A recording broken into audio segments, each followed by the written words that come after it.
Señoras y señores, sean todos nuevamente más que bienvenidos a mi canal. Hoy vamos a hablar nuevamente de fútbol. En especial, vamos a hablar de la ley que cambió el deporte para siempre. Antes de comenzar el video, les comento que no estuve subiendo videos básicamente esta semana porque, bueno, sucedieron cosas como siempre puede pasar, eventos que uno claramente, como no puede ver el futuro, no puede predecir. Básicamente tenía pensado ir a la final de la BCLA, que era la final Boca contra Ceci Franca, la terminó ganando Boca. Y bueno, pasaron cosas, no pude ir, pero lo bueno es que esta semana van a haber dos videos, uno va a ser este y otro va a ser el domingo, que estaremos allí por Palermo en la exhibición de Franco Colapinto. Así que bueno, una vez dicho esto y dada esta explicación, comencemos con el video. Todo esto comienza hace más de 30 años, específicamente en el año 1990. Puntualmente nos vamos a tomar un avión histórico hacia la ciudad de Liege, en Bélgica. Es una ciudad que está ubicada al este del país europeo. Y lo que más nos va a interesar de esta ciudad es el Royal Football Club de Liege, el equipo de fútbol, uno de los equipos de fútbol de esta ciudad. Para el momento en el que nos remitimos, este club se encontraba jugando en la primera división del fútbol belga, es decir, en la máxima categoría. Pero más importante es aún uno de los jugadores que estaba en las listas del equipo, Jean-Marc Bosman, mediocampista también nacido en Liege, que estadísticamente no parece haber sido del todo trascendente para este club. Llegó en el año 1988, disputó 2 temporadas, es decir, hasta el año 1990, en la que jugó tan solo 25 partidos y marcó un solo gol, justamente en su partido de debut, en el que entró como cambio en el segundo tiempo frente al Cercle Brugge por la primera división del fútbol belga. Luc Ernest qui centre pour Ved. Bonne reprise de Bosman. 3-0 pour Liège. Jugó 14 temporadas, que a día de hoy es un número promedio tirando abajo. Jugó 174 partidos en 14 temporadas, o sea, ya se pueden imaginar que ahí los números como que no dan. Marcó pocos goles y jamás fue convocado para la selección nacional. Y la gran pregunta que se estarán haciendo es, ¿para qué nos tomamos este pedazo de viaje para conocer una ciudad de un país europeo, de al este de no sé qué, y encima un jugador que es totalmente irrelevante? Bueno, esa palabra no podría estar más desacertada. Si bien Bosman no fue el más glorioso de los goleadores, el más laureado de los mediocampistas, ni el más romantizado del juego, al contrario de lo que uno podría pensar de un jugador de fútbol, su fama proviene de fuera de las canchas. En el año 1990, Bosman no llega a un acuerdo económico con la directiva del Club Liege, el cual pretendía bajarle el sueldo en un 75% respecto a lo acordado en su anterior contrato. Obviamente Bosman no acepta y este es puesto en lista de transferibles con una cláusula de retención de 11.743.000 francos belgas y es colgado por el resto de la temporada. Luego del intento fallido de renovación, Bosman inicia unas charlas que terminan derivando en una especie de acuerdo, básicamente de una cesión con opción a compra con el USL Dunkerque, un equipo francés de la segunda división del país.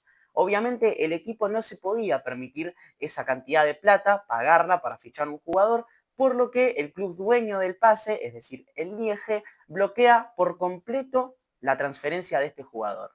Y ustedes me van a decir, bueno, esperen a que se termine el contrato y eso se termina, puede irse gratis, ¿no? Bueno, yo les voy a explicar una cosa.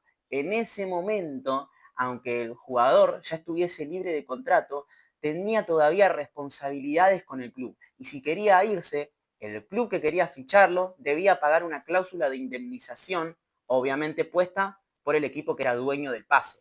Y al parecer nuestro amigo belga se quedó un poco enojado, ya que tan solo 8 días después inició acciones legales contra su club, es decir, contra el Liege, contra la Federación Belga de Fútbol, y un año más tarde, en el 1991, terminó sumando a la UEFA a la causa. Obviamente alegando que ellos no permitían la libre circulación, es decir, perjudicaban su derecho como trabajador de la Unión Europea. Y la forma en la que nace esto es lo más cómico de esta historia, que más adelante van a ver que de cómica no tiene nada. Resulta que Bosman, en la desesperación, charlándolo con el novio de su vecina, que trabajaba en un bufete de abogados, le comenta la situación y este va y la comenta con sus colegas. Inician una investigación y llegan a que había suficientes antecedentes como para iniciar el procedimiento legal. El equipo de abogados del jugador belga denunciaba que se estaba quebrantando el derecho a la libre circulación del trabajador, establecida en el Tratado de Roma, el cual básicamente decía que un trabajador que sea de un país de la Unión Europea puede ir libremente a trabajar a otro país de la Unión Europea. Y en 1991 se sumaron a la causa el Sindicato de Futbolistas de Francia y de Países Bajos. Si algo tenía en claro el mediocampista es que un jugador era un trabajador como cualquier otro. Tenía un contrato, una serie de cosas que cumplir y un empleador el cual podía prescindir de sus servicios si lo consideraba que no era más necesario o si consideraba que no cumplió con los objetivos establecidos.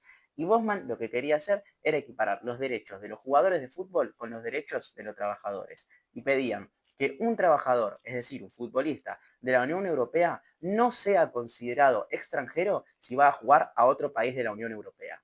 Y si todavía no entienden las consecuencias de esto, se las voy a explicar más adelante.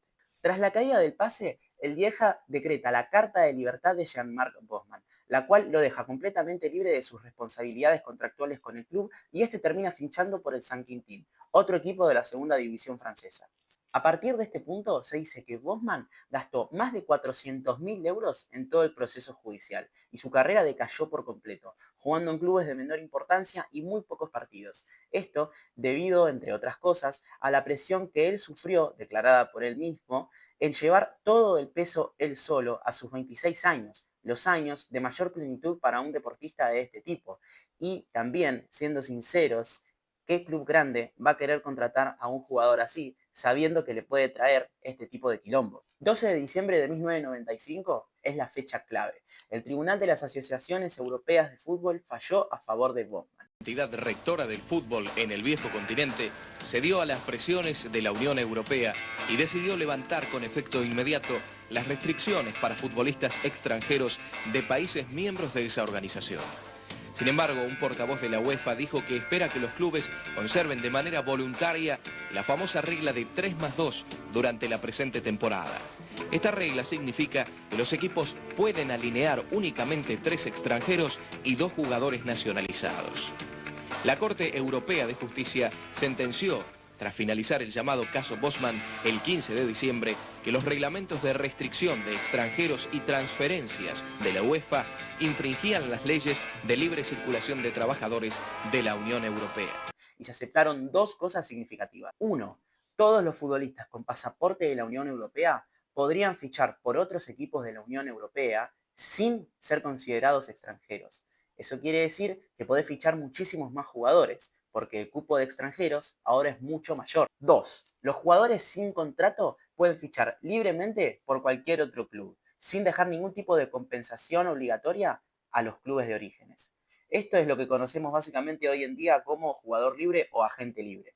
Esto obviamente generó opiniones divididas en el mundo del fútbol. El presidente de la UEFA en ese momento, Lennart Johansson, declaró que esto sería la muerte del fútbol.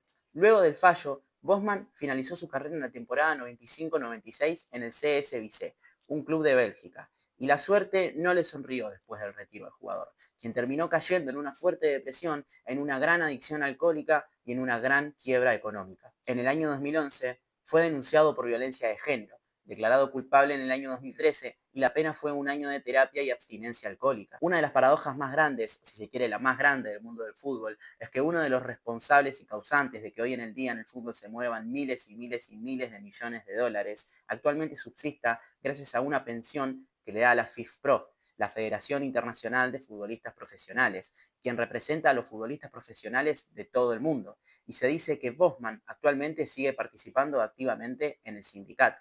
La FIFPro le otorgó esta pensión mensual por haber luchado todos esos años contra la UEFA y por los derechos de los trabajadores europeos. Bosman está muy lejos de ser ese jugador retirado con una vida lujosa y con millones y millones de dólares en el banco. Lo cierto es que las consecuencias fueron tanto a largo como a corto plazo. Los clubes grandes europeos comenzaron a fichar jugadores europeos y de doble nacionalidad porque estos no tenían la obligación de dejarles ningún tipo de dinero al club del que provenían, creando así una brecha gigante aún más entre los clubes ricos y pobres, ya que era imposible mantener a un jugador crack si querían comprar un equipo de afuera. Y es que esto que estoy diciendo nos afecta de lleno a nosotros los sudamericanos, ya que cada año hay más y más casos de jugadores de 16, 17, 18 años que se van de los clubes sin dejarle un solo peso al club que le dio todo para crecer, ya que es imposible competir económicamente con Europa, creando así una gran diferencia, y es que no se puede formar planteles con experiencia. Los jugadores que destacan es difícil que jueguen más de temporada y media acá en Sudamérica, ya que al toque se los llevan del continente europeo. Esto genera que los clubes ya ricos se vuelvan aún más ricos, porque al tener jugadores más destacados vas a tener más sponsors, más derechos televisivos y vas a tener más ventas de absolutamente todo. Acá en Argentina tenemos ejemplos recientes como Claudio Echeverri, Mastantuono o Máximo Perrone, jugadores realmente cracks que disputaron menos de una temporada en su club y ya se fueron a jugar a Europa. Aarón Anselmino disputó 9 partidos con la camiseta Geneise antes de ser comprado por el Chelsea. 9 partidos. Y es que solamente hay que ver cómo bajó el nivel de competencia entre Sudamérica y Europa. En la Copa Intercontinental, trofeo que enfrentaba al campeón de la Champions con el campeón de la Copa Libertadores, hasta el año 95 hubieron 14 victorias para los europeos y 20 victorias para los sudamericanos. Por el otro lado, desde el año 96, es decir, a partir del año 96, fueron 5 victorias para los sudamericanos y 24 victorias para los europeos. Evidentemente la ley Bosman no es lo único que hace que en Sudamérica no se pueda competir económicamente con los clubes europeos, pero sin duda es una ley que cambió para siempre el canon del fútbol como lo conocemos. Señoras y señores, eso ha sido todo por hoy. Recuerden que pueden dejar un like, suscribirse y también seguirme en mis redes sociales, que se las voy a estar dejando por acá y también, como siempre, abajo en la descripción. Nos veremos el domingo, estaremos ahí metiendo un nuevo deporte en el canal. Ya tenemos básquet, boxeo, fútbol y ahora meteremos un poquito de automovilismo allí en Palermo en la exhibición de Franco Colapinto. Señoras y señores, mi nombre es Tomás Marcos, espero que les haya gustado el video y espero verlos en los próximos videos.